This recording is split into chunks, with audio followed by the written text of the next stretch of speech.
Pamit ya. Dia begini gayanya. Iya. Terus saya pancing, Mas, aku sudah cantik belum? Sudah.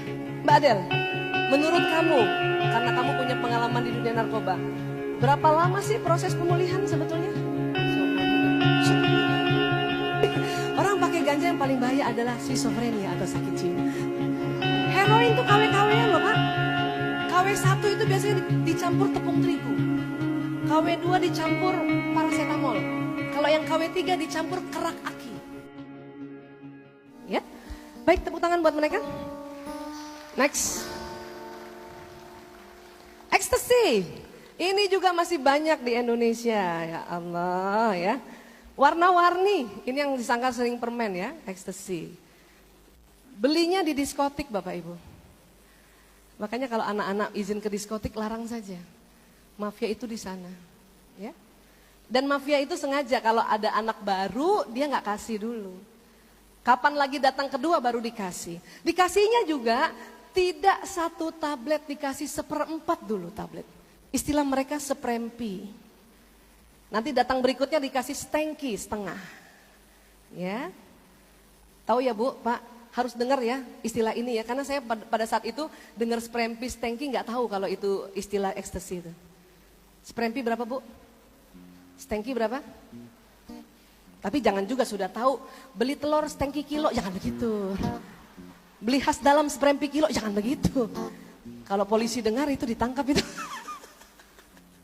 Ekstasi 1/4 tablet kalau kita pakai, detak jantung yang normalnya 80 kali per menit menjadi di atas 120 kali per menit. Dup, dup, dup, dup, dup. Kemudian tidak bisa dibawa duduk seperti ini. Kalau dibawa duduk seperti ini langsung kejang. Makanya di diskotik diberikan house music, musik ajeb-ajeb. Supaya mereka bisa bergerak. Ya, kita lihat ilustrasinya, silakan.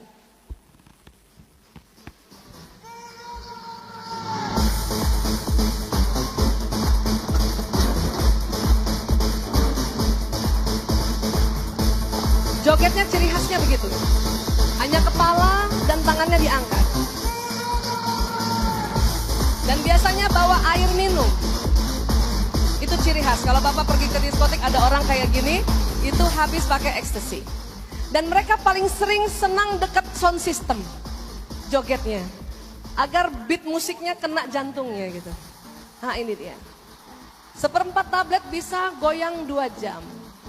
Kalau lagi nanti mereka duduk ditekan lagi 1/4 tablet 2 jam lagi. Ya, sudah selesai dikasih lagi 2 jam lagi. Ya, ini ekstasi. Kemudian kalau dia tidak diberikan lagi, muncul gejala putus zatnya. Kita lihat gejala putus zat ekstasi, silakan. Ketakutan, paranoid. Semua baju berseragam disangka polisi. Ya. Dan biasanya matinya karena dehidrasi. Joget bisa 2 jam, 2 jam, 2 jam, air minumnya cuma 1 botol kecil. Dehidrasi. Dan ada juga halusinasi. Kenapa? Apa sih? Apa? Apa? Itu pakai baju hitam, celana hitam, bisa nggak ngeliat. Ya Allah, setan. Ya Allah, kakinya nggak nampak, bisa. Tak nampak kakinya? Iya, kok doalah. Doa. Allah barik lana fima rojakana wakina ajaban. Taus, auzubillahi minasyaitonirrajim. Awas bisa itu ada lagi. Ini dekat ya. Halusinasi. Ya, ekstasi membuat orang halusinasi, membuat orang paranoid dan matinya karena kekurangan cairan. Ini dan masih banyak di Indonesia, ya. Boleh? Tepuk tangan dulu buat mereka. Next lagi. Sabu. Nah, ini yang sekarang beredar sudah hampir 10 tahun se-Asia. Ini juga mengapa yang suka orang pekerja. Kenapa? Efek sabu bisa membuat orang tidak tidur. Maka orang-orang yang workaholic, ya, dia suka pakai ini. Anak sekolah tidak suka pakai sabu. Anak sekolah suka narkoba yang buat tidur. Makanya ini orang-orang yang bekerja seumuran kita, usia produktif yang suka pakai ini. Berharap bisa kerja terus menerus, ya, sabu. Bentuknya kristal. Ya, dia hampir sama ekstasi, hanya bentuknya kristal. Sering digunakan dengan alat yang disebut bong sabu. Bapak Ibu, botol apa saja kalau ada sedotan keluar dari tutupnya dan badan botol, itu bong sabu. Ibu saya dulu sering lihat seperti ini di kamar adik saya. Tapi karena nggak ada seminar, disangkanya itu prakarya sekolah. Jadi itu ibu saya, itu botol dia lap terus setiap hari. Setelah tahu itu botol bong sabu baru pingsan ibu saya itu. Ya, ini dia. Nah, sabu biasanya tidak pakai sendiri karena susah. Ya, dan karena efeknya tidak tertidur, maka dia sering pakai rame-rame. Makanya buka kamar di hotel kah, ya. Dan mari kita lihat ilustrasi sabu. Silakan. Orang pakai sabu tidak tidur, ya, dan tidak mau makan. Bisa 3 hari 3 malam. Dan suka sekali bebenah-bebenah. Lincah bebenah itu, tapi kacau balau. Ya. Dan ada kecemasan, makanya ada gerakan berulang-ulang. Bapak Ibu kalau cemas atau anak-anak kalau cemas, tolong tidak boleh begini. Polisi kalau lihat begini disangka orang pakai sabu. Padahal ini cemas biasa saja. Ya, nah itu dia, senang bekerja gitu. Perhatikan mulutnya Bapak Ibu, orang pakai sabu akan begini mulutnya nih. Nah, matanya melotot-melotot, sering pilin-pilin rambut kalau anak perempuan. Pada saat dia matanya melotot seperti ini, dia tidak lihat kita, ibu, dia sedang fly, tapi bergerak. 3 hari 3 malam tidak tidur, dan tidak mau makan. Pasien saya banyak ibu-ibu, modusnya karena ingin kurus. Siapa yang nggak kurus kalau tidak tidur dan tidak makan, pasti kurus kan? Cuman gila. Nah ini dia. Ya. 3 hari 3 malam tidak tidur. Kalau setelah 3 hari pakai lagi, 3 hari 3 malam lagi tidak tidur. Kalau 3 hari setelah itu dia tidak pakai, maka dia tidur terus. Yang bahaya pas bangun, sewaktu bangun ada gejala putus zatnya. Kita lihat ilustrasinya, silakan. Paranoid, waham curiga. Dia sangka kita mau menyerbu.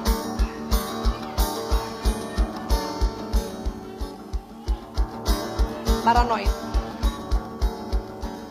paham curiga, dan terkadang depresi, putus asa, maka ada ide suicide, bunuh diri, naik lantai atas,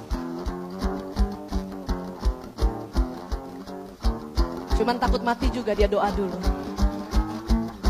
mungkin kecilnya di pesantren ini anaknya. Makanya kalau ada anak muda diberitakan bunuh diri dari lantai atas, itu bisa jadi karena pakai sabu. Dan ada lagi yang seperti ini. Ya.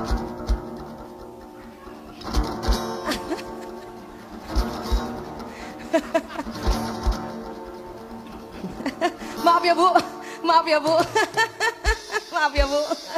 Ini bahaya, mencelakakan orang lain Bu. Makanya banyak suami-suami yang pakai sabu, istrinya kena KDRT. Minggu lalu ada saya punya pasien, suaminya pakai sabu, tangan istrinya dijepit. Masya Allah, ya, mukanya ditempeleng. Kenapa? Karena dia curiga. Dia bilang istrinya berselingkuh padahal tidak. Ini yang bahaya. Kalau ibu-ibu pakai sabu, anaknya yang dipukul, anaknya yang diinjak. Ini bahayanya sabu. Maka kalau ada keluarga atau tetangga kita yang pakai sabu suaminya, tolong istrinya, suruh istrinya keluar dari rumah, pergi dia, pergi untuk cari pertolongan, bukan cari suami lain, cari pertolongan, ya, ya ini bahaya ya. Maaf ya Bu ya, tadi malam mimpi apa? Oh nggak ada. Baik, tepuk tangan buat mereka. Aduh, ini baru ilustrasi loh Bu, biasanya langsung dibunuh Bu. Pokoknya serem banget ini orang kena narkoba. Ya, next. Benzodiazepam. Ini juga sering disalahgunakan. Dan ini sering dipakai kalau anak-anak mau tawuran, Bu. Ya. Kenapa? Ini masih dipakai oleh dokter untuk anti stres atau anti cemas, anti depresi. Cuman dokter atur dosisnya. 3 kali 1 tablet. Apa artinya tuh Bu kalau 3 kali 1 tablet? Minumnya 3 sehari, setiap minum 1 tablet. Penyalahguna dia minum 3 kali 1 papan. makanya sering bertengkar ya. Ya, next lanjut saja. Berikutnya adalah zat berikutnya. Ya. Ini Lexotan, koplo, ini termasuk benzodiazepam. Ya. Biasanya jadi galak, next. Marah-marah, terlalu percaya diri, berhasrat untuk berkelahi, ya. Dan kalau putus zatnya dari benzo ini dia tidur, sesak nafas, gelisah, capek, kesel, haus dan matinya karena sesak nafas. Jadi orang yang pakai ini sok-sokannya cuma 2 jam. Setelah 2 jam dia rasa sesak. Karena takut sesak maka dia pakai lagi 1 papan ya. Next. Ini juga sudah ada di Indonesia. Lysergic acid diethylamide, LSID. Bapak Ibu hati-hati bentuknya kertas bergambar animasi. Ya, seperti ini. Saya bilang sama anak saya, "Nak, ibu nggak hafal bentuknya, gambarnya. Tetapi kalau ada orang kasih kamu kertas, ya, seukuran perangko." Oh, tapi anak sekarang nggak tahu perangko. Perangko apa, Bu? Seukuran materai ini. Kemudian kalau orang itu bilang sama kamu, kamu mau nggak gambar ini keluar dari kertasnya? Terus orang itu ajarkan kamu, ya, robek sedikit-sedikit karena kertasnya itu ada bolongannya Pak, ada perforasinya. Dirobek sedikit dan orang itu ajarkan menempelnya di lidah, next. Ini narkoba. Kadang mereka ajarkan di atas langit mulut.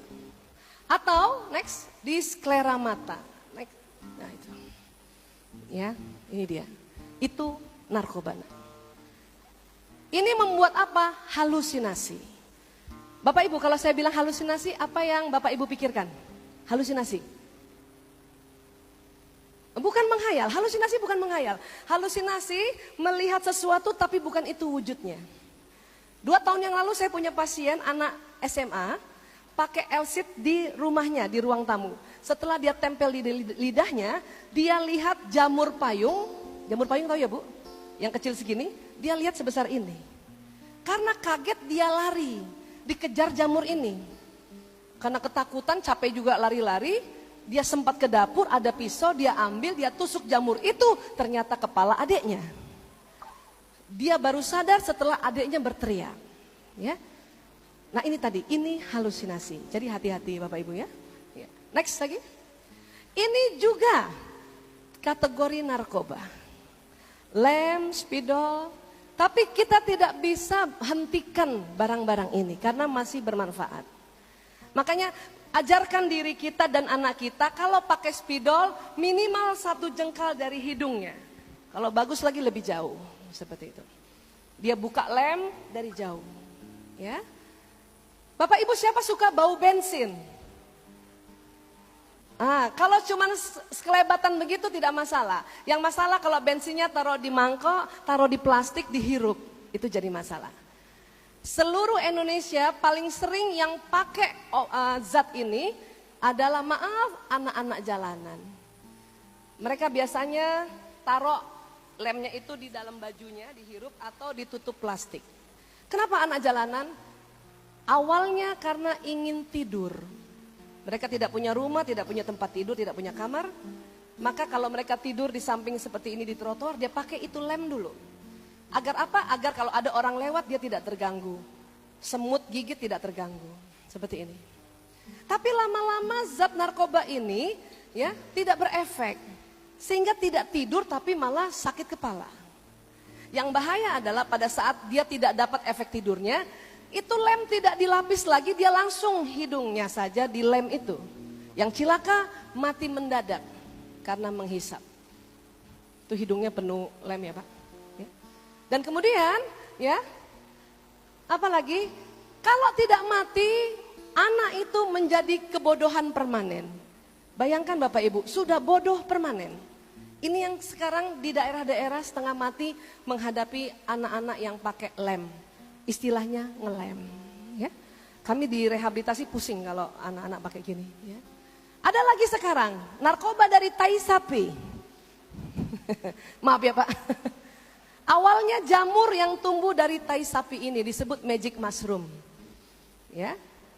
Next, jamurnya mana? Nah ini banyak di Bali nih. sama Jawa Timur banyak.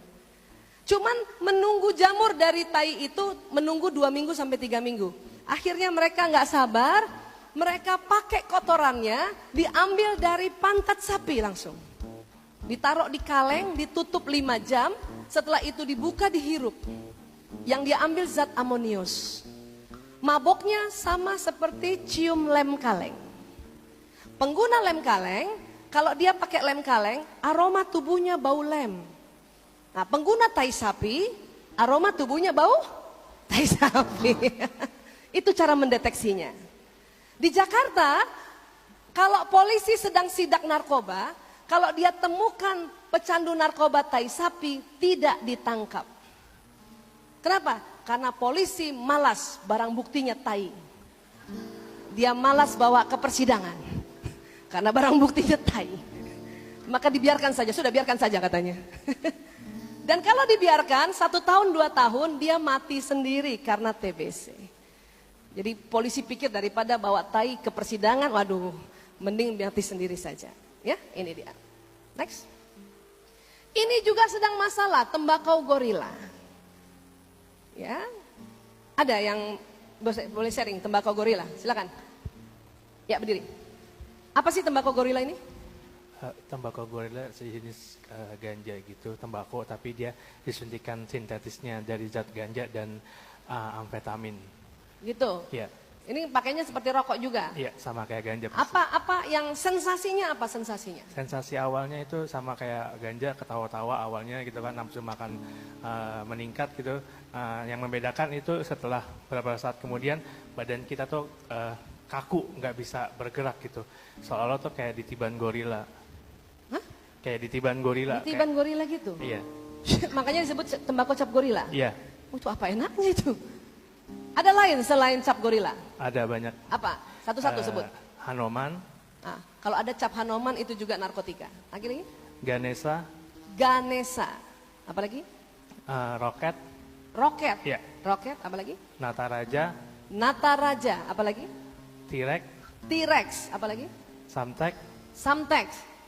Dewa Siwa. Dewa Siwa. Iya. Oh, banyak kali. Ya. Jadi Bapak Ibu, yang kami jelaskan ini belum seberapanya tentang narkoba, tetapi ini yang sangat populer, sedang populer saat ini. Ya. Baik, Bapak Ibu ada yang mau bertanya pada kami? Mumpung saya hadirkan anak-anak yang punya pengalaman di dunia narkoba, silakan kalau Bapak Ibu mau tanya. Boleh dibantu, Mas? Oh ya, ada? Iya, ada mic-nya, boleh? Ya. Boleh dibantu, Mas? Punten namanya siapa? Maaf, MC-nya keren banget. Mas Dewa? Wah, Dewa Siwa. Oh. Cap gorila dong. Ada Bu, silakan. Terima kasih. Ya. Assalamualaikum warahmatullahi wabarakatuh. Waalaikumsalam warahmatullahi wabarakatuh. Nama saya Hema. Ya. Terima kasih Ibu, ilmunya sungguh bermanfaat. Alhamdulillah. Terutama mungkin bagi saya yang anaknya masih kecil-kecil. Ya, baik. Yang ingin saya tanyakan Bu, ini pengalaman pribadi. Jadi tante saya itu punya anak laki-laki. Dia itu dapat cerita, tante saya itu dapat cerita dari temennya kalau anaknya tersebut mengkonsumsi narkoba, Ya. tapi nggak tahu jenis apa. Ya, baik. Terus kemudian tante saya menyuruh saya untuk menasehati gitu. Tapi terus terang saya basicnya juga belum tahu persis Ya. seperti apa gitu. Ya. Kira-kira Bu gimana? Mungkin Ibu ada masukan untuk saya seperti apa untuk bertindak atau mengambil langkah-langkah untuk biar sepupu saya Disuruh ini, menasihati orang tuanya atau korbannya? disuruh menasehati anaknya. Oh, Anaknya itu kuliah semester 1. ya. Mungkin karena saya juga basicnya Ya. dokter gigi, Ah, luar jadi biasa. mungkin tante saya Meminta, mempercayakan ya? ke Iya. saya untuk ya menasehati atau Ya, baik. seperti apa gitu Bu. Terima kasih. Baik, Bu. terima kasih Dok. Wassalamualaikum Ya, terima warahmatullahi kasih. wabarakatuh. Bapak Ibu, kalau ada keluarga atau tetangga atau sanak saudara yang pakai narkoba dan kita disuruh meminta menasihati anak itu, nasihati saja. Tapi ketahuilah tidak semerta-merta dia akan ikuti nasihat itu. Ya. Iya. Yang penting kasih tahu supaya anak itu ingat bahwa oh ada orang yang mau tolong saya. Tapi ngomongnya gak usah panjang-panjang. Sampaikan begini, nak, ya, tante tahu kamu ada masalah. Silakan cerita, ya. Insya Allah tante bantu. Enggak kok tante, enggak, pasti bohong kan itu. Ya, pokoknya kapan waktu kamu siap cerita, ceritalah, saya bantu. Boleh sebut apakah kamu kena narkoba kah, LGBT kah, tawuran, begitu. Habis itu tinggalkan, jangan lama-lama. Itu aja. Supaya dia tahu ada orang yang bisa dia minta bantuan. Ya, gitu aja. Ya. Ya. Mas Dewa, Ya. punten karena ini kan mau sholat Jumat, Ya, jadi betul. mungkin tanya jawabnya nggak usah banyak. Saya mau kasih Ibu, Bapak Ibu, seandainya ada yang penting sekali ingin ditanyakan atau konsultasi, saya open WA ya. Oh. Ya, boleh di 081. Dicatat dulu Ya. pelan-pelan Ibu. Ya. Apalagi laki-laki ini nggak bisa ini ya, nggak bisa melain-lain. Oke, 081 Ya, 80 80 80 lagi. 80 berarti 8081 Ya. 8080 76 76 335. 335. Ya, seperti itu. Oke. Ya, jadi kalau sangat penting sekali, silakan Bapak Ibu WA saya, sebutkan namanya dan katakan ini dari BPN Sumatera Utara. Betul Ya. sekali. Kalau saya belum baca, berarti sedang ngajar atau praktek, insya Allah saya baca.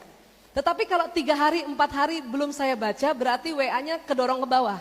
Tolong sapa lagi di atas. Karena banyak banget ya Dok ya, luar biasa. Insya Allah saya balas ya. Oke. Dan Saril, ada teman-teman IPWL dari sini? Udah? Ya, boleh maju ke depan? Oke. Ya, boleh minta tolong teman-teman. Bapak Ibu, seandainya ada keluarga Anda yang kena narkoba di Medan, ya, kami punya teman-teman yang bekerja di panti rehabilitasi narkoba. Assalamualaikum, ya Allah, pinjam mic dulu. Ya, ya boleh. Sini Saril temenin dulu, ayo. Karena kalau dulu susah, pasti dibawanya ke Jakarta. Apa kabar? Alhamdulillah. Kenalkan, namanya siapa Bang? Denny. Bang Denny. Bang Denny, apa nama istilahnya rehabilitasi center di Medan ya? Atau kalau undang-undang menyebutnya IPWL, Institusi Penerima Wajib Lapor. Apa namanya Mas? Medan Bang? Plus. Medan Plus. Masya Allah. Di mana itu? Bertepat di Jalan Jamin Ginting, Pasar 7 Padang. Jamin, Jalan Ginting, Jamin Ginting, Hah? Pasar 7, Pasar 7, Padang Bulan. Padang Bulan. Ini ada tempat. Silakan ya, mudah-mudahan kita bisa bantu walaupun itu tetangga kita. Boleh nomor HP? Catat Bu, ini penting sekarang ini kadang-kadang nggak nyangka tahu-tahu tetangga atau ponakan kena. Silakan berapa? 0813 0813 ya. 7089 7089 2889. 2889. Ya, gitu ya. Iya, tepuk tangan dulu buat Medan Plus ya Allah. Terima kasih Bro. Terima kasih banyak, terima kasih banyak, terima kasih banyak ya. Baik, Bapak Ibu, narkoba itu kalau minggu ini pakai 50.000, minggu depan tidak mempan 50.000 naik 100.000, naik lagi 200.000, naik 3 terus-terusan begitu. Ya. Baik, Mbak Adel. Mana mic? Mbak Adel, ambil mic. Ya. Ya Bu, Kamu per hari pernah berapa? sehari 2 juta. Sehari 2 juta. Ya. Oke.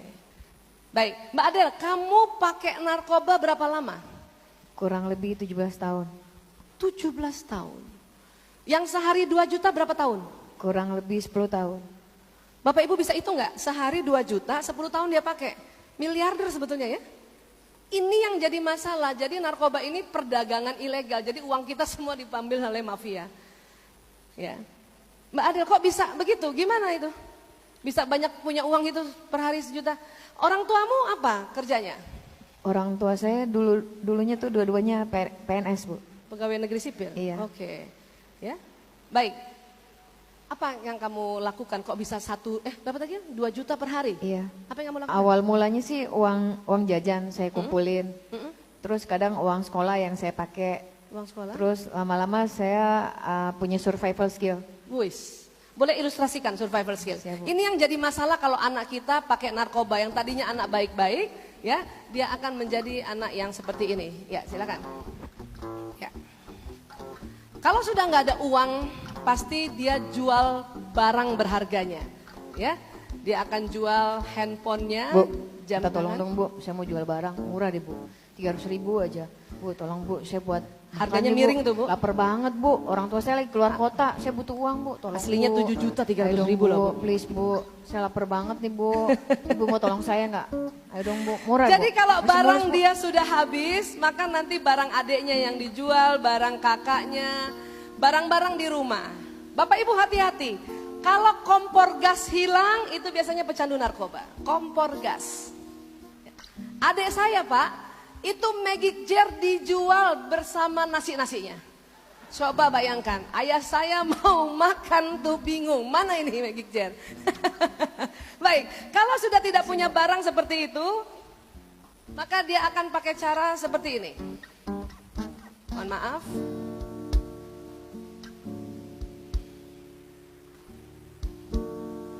Apa? Coba diri dulu sih. Maaf ya Pak. Maaf ya Pak. Maaf ya Pak, ya Allah. Punya handphone. Kena palak Bapak ini. Coba itu Pak, jamnya dicopotin dulu. Kalau Bapak sudah tidak cicipin ada itu. barang yang dijual, mereka Copot dulu akan sini. memalak Bapak mau nyawa orang ke lain. mata Pak. Tawa-tawa, copot Pak. Saya Maaf ya Pak. Sini, sini. Maaf ya Pak. Buka. Lama kali Pak. Buka cepet. Ih. Di handphone ada 2 nih. Sini di handphone aja biar cepet deh.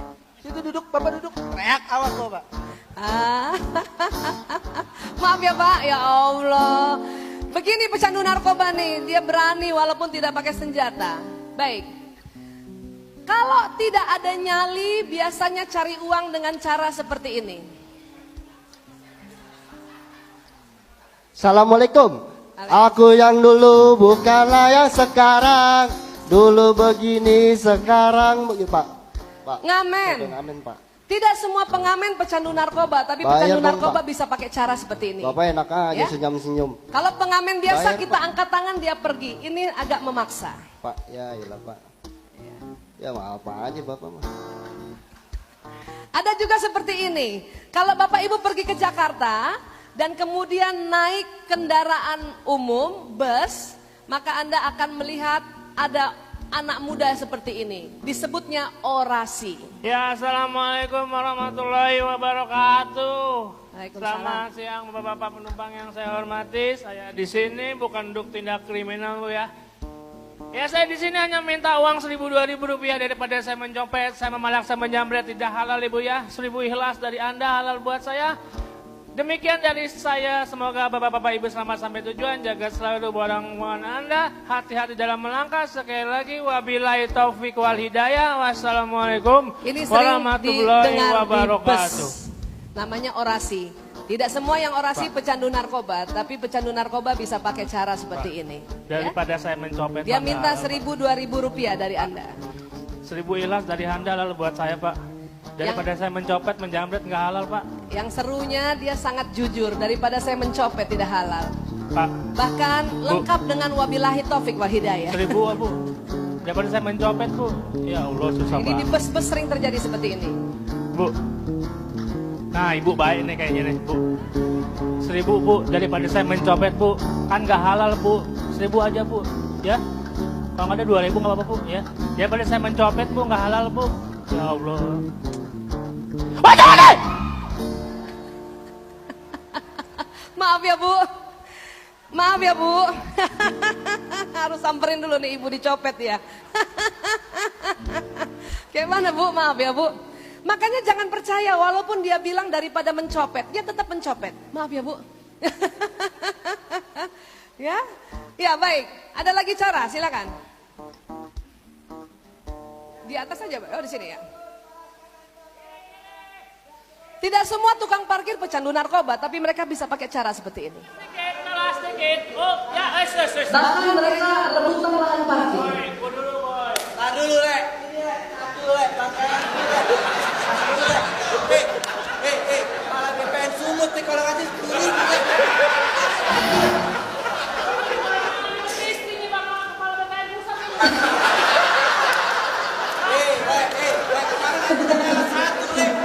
Ini aja lah, Rek. Mereka walaupun sama-sama pakai, tapi mereka kalau cari uang itu mereka berebut lahan parkir. Bahkan mereka bisa bertengkar, berantem karena ini. Dan cilakanya pada saat mereka berantem, itu 2 mobil pergi nggak bayar parkir. Bodoh kali mereka nih. Baik, tepuk tangan. Ya, kembalikan barang-barang dulu semuanya. Ya, kembalikan barang-barang semuanya dulu. Ibu, tolong dicek ada yang hilang apa tidak. Saya tidak tanggung jawab. Pak, ini dikembalikan, betulkah itu punya Bapak? Coba dicek kembali Pak. Oh, Masya Allah. Bapak Ibu, anak-anak yang baik pada saat dulunya, tapi pakai narkoba maka dia menjadi anak yang punya tindakan kriminal. Adik-adik saya dulu nih anak baik semuanya, betul?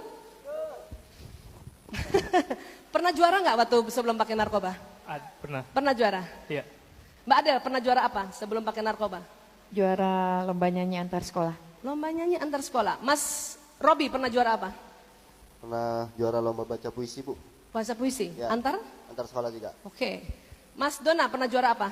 Juara 1 lomba cerdas cermat tingkat wali kota Madia. Tingkat wali kota. Allah, sebelum pakai narkoba. Mas Rudi pernah juara apa? Juara lomba azan tingkat wali kota. Lomba azan tingkat wali kota. Mas Roma pernah juara apa? Lomba Misabakoh Tilawatil Quran tingkat kecamatan. Bayangkan, mereka anak baik, punya prestasi, karena pakai narkoba hancur semuanya. Ya Allah. Tapi alhamdulillah saat ini mereka sudah berobat dan bertobat dan kondisinya seperti ini. Dan karena, boleh tepuk tangan, terima kasih Bapak Bang mundur, tepuk tangan, Masya Allah. Ya, karena mereka punya talenta musik, maka saya minta mereka upgrade talenta musik mereka, ya. Dan, aduh, sedih ya. Bapak Ibu, walaupun Bapak Ibu melihat mereka nampaknya sehat walafiat, tapi mereka punya komplikasi. Sesi terakhir saya memberikan ilustrasi tentang komplikasi, silakan. Slide-nya. Ya, komplikasi pada pecandu narkoba seringnya merusak paru-paru karena mereka selalu hisap. Kena TBC kah, bronkitis kah, atau asma didapat besar. Lambungnya juga rusak, liver pasti rusak. Kalau nggak kena hepatitis B, hepatitis C. Ya, baik. Next slide. Ya. Ada juga komplikasi mental yang disebut apati. Kami juga punya pasien-pasien di rehabilitasi seperti ini. Cuman bisa makan, minum, tidur. Tidak bisa lagi tertawa. Mbak Adel masih mending bisa cerita, maka saya bawa. Ini, ada yang seperti ini. Ada lagi komplikasi yang lebih rumit, komplikasi mentalnya. Ya.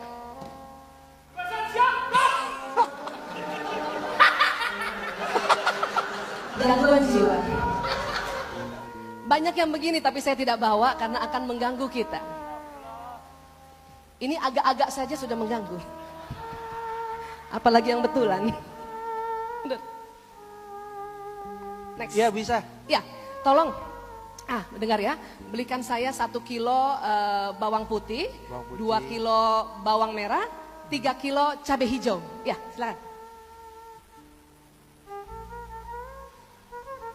Bawang bombay ini berapa, Bu? Nggak ada bawang bombay. 1 kilo bawang putih, 2 kilo bawang merah, 3 kilo cabai hijau. Bawang putih. Keren bawang bombay. Dengarnya bawang bombay tadi. Ibu, cabai-cabean berapa kilo? Nggak ada cabai-cabean. Kalau cabai-cabean itu gonceng motor bertiga, 3 kilo cabai hijau. Waduh. Bapak Ibu pecandu narkoba itu pelupa. Makanya pada saat masuk rehabilitasi, 3 bulan pertama itu ada namanya walking paper. Jadi dia harus bawa kertas, bawa alat tulis. Setiap ada perintah sederhana dari pimpinannya atau dari binaannya, kakak kelasnya gitu, dia akan catat. Begitu. Lupa ya? Lupa. Iya. ada anak binaan kami, dia saya suruh bawa mobil. Dia di depan, saya di belakang. Pada suatu ketika ada lampu merah, dia tanya sama saya, "Ibu, kita lampu merah lurus ya?" Saya dari belakang bilang, "Iya lurus." "Lurus Bu?" "Iya lurus." "Jadi lampu merah lurus?" "Iya lurus." Setelah lampu merah, dia belok kanan. Itu sering terjadi. Ya, kadang-kadang saya pusing tapi apa boleh buat. Ya Allah. Next.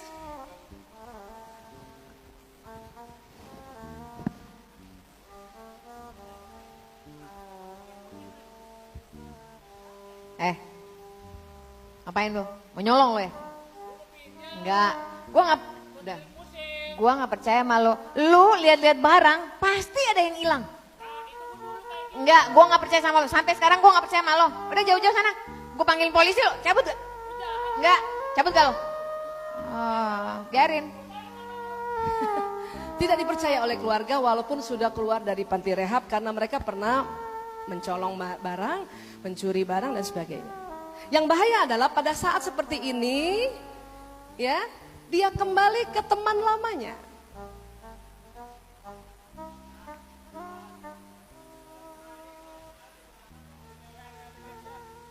Michael, kenapa muka lu gak enak banget, Kel? Pusing gue. Kenapa sih lo? Lu sekalinya gue lihat begitu, lu biasa kalau ngeliat gue kabur-kaburan lo. Masa Kenapa gue sih? gak boleh dapat kesempatan kedua kayak orang-orang gitu kan? Emangnya kenapa? Gue udah berubah, udah ikut rehabilitasi tuh apa sih yang di itu tuh namanya tuh. Ini. Sia-sia hidup gue. Udah, tenang aja kan gue bilang apa yang paling setia tuh gue selalu menemani. Udah gue gak bakal ninggalin lo. Serius. Gue gak doyan sama cowok. Sini. Lagi siapa yang naksir lo sih? Sini. Ini barang masih yang lama, ya kan? Udah lo santai aja Lo jangan, dulu. gue udah berubah. Jangan. Udah lo berubah aja masih di stigma lo. Udah lo pegang aja dulu. Percuma kan? Bener juga lo. Udah, nih hari ini gue kasih gratis lo. Gue temenin lo, gue gak bakalan ninggalin lo. Kan gue bilang gue temen yang setia. Karena dia curhatnya pada teman lama, Tenang, tentu lepasin solusinya semua masalah sama. yang ada, ya enggak? Gue bilang, ya enggak? Emang Lo, kesialan tuh. kan? Hidup gue sialan tuh. Iya, lo mendingan lo ikut gue lagi dah, ya kan? kenapa Lo jadi kakuin gitulah. Lo jangan ninggalin gue. Gue gak ninggalin lo sini, woi. Ya, ngerepotin nih anak nih. Woi. Ya, tar dulu. Bawa barang gak lo? Dompet. Gue gak ninggalin nih, gue nemenin nih. Udah. Karena Ya, sudah lama kirim. tidak pakai narkoba waktu direhabilitasi, maka pakai berikutnya walaupun sedikit bisa membuat overdosis. Yang bahaya adalah teman yang memberikan bukannya menolong, malah dia mencuri semua barang-barang berharga orang ini. Ini yang sering terjadi. Ya. Next. Shh, udah.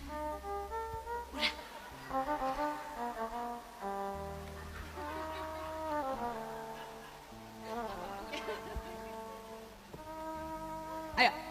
Dok, Ya, maaf dok. kenapa? Saya mau tanya dok, masalah hasil tes yang kemarin dok. Oh, tes HIV. Iya dok. Dengar ya, tes HIV itu harus 3 kali dan setiap bulan. Tes pertama kamu reaktif atau orang awam bilangnya positif. Tes kedua positif, tes ketiga positif. Jadi 3 kali kamu tes positif, tegak diagnosis kamu terinfeksi virus HIV. Gak mungkin dok, saya tuh udah berhenti lama. Saya kena dari mana dokter? Ya, kamu mungkin waktu pakai narkoba, pakai heroin itu jarum suntik ya, kamu sharing needles gitu sama temen yang sudah kena HIV. Gak mungkin, dokter pasti bohong sama saya. Saya gak mau kena HIV dok. Saya nggak bohong, 3 kali dites kamu positif maka tegak diagnosis. Bapak Ibu, untuk kepentingan seminar dan kepentingan bersama, saya mau cerita dan ini atas kerelaan Mbak Adel dan keluarganya. Mbak Adel adalah seorang ODA singkatan, orang dengan HIV/AIDS. Di tubuh Mbak Adel ada virus HIV yang merusak daya tahan tubuhnya. Memang HIV menular tapi tidak menular lewat salaman atau memeluknya.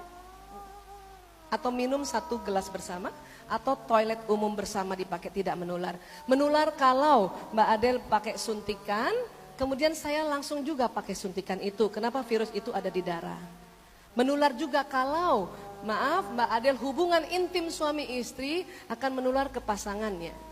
Dan menular juga kalau Mbak Adel hamil dan kemudian lahir anaknya lewat jalan persalinan normal.